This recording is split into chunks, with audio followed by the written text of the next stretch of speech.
Welcome back to 1=1. I am your host, Tanya. Today we are stepping back into the late 18th century to examine a moment when political philosophy stopped being something discussed in quiet sitting rooms and started tearing down empires. Over the next 3 episodes, we are going to dissect the United States Declaration of Independence and the Constitution.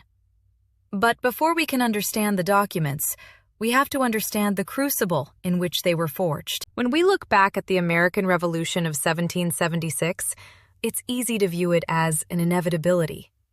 But for the people living through it, rebelling against the British Crown was an act of profound, terrifying treason.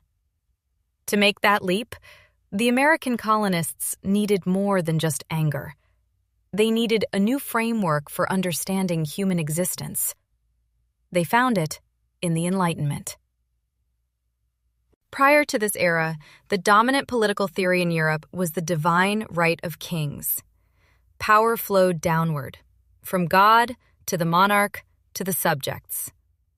But Enlightenment thinkers, particularly John Locke, began floating a radical alternative.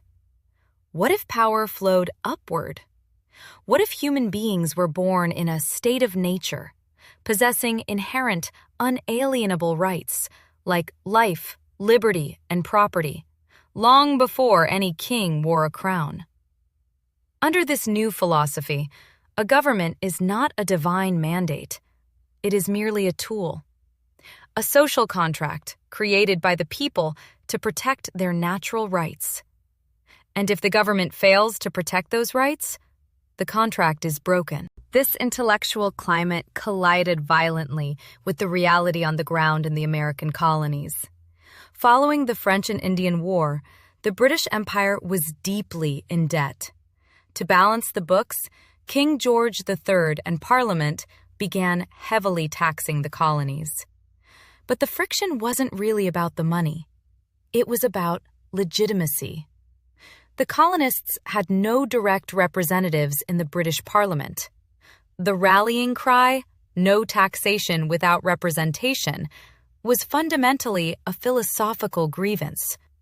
The colonists were asking, how can a government 1,000 miles away, which does not know us or hear our voices, legitimately strip us of our property? For years, the colonists tried to negotiate. They sent petitions begging the king to recognize them as equal British citizens with full rights. But the Crown responded with military occupation, suspended local legislatures, and blockaded ports. The Crown proved Locke's theory right. The government had stopped protecting the people's rights and had become the very threat destroying them. The social contract was shattered.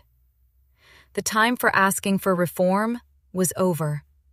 The time for dissolution had arrived. The stage was set. The colonists had the motive, and they had the philosophical justification. Next time, in Episode 2, we will look at how they put that justification onto paper, as we explore the philosophical masterpiece that is the Declaration of Independence.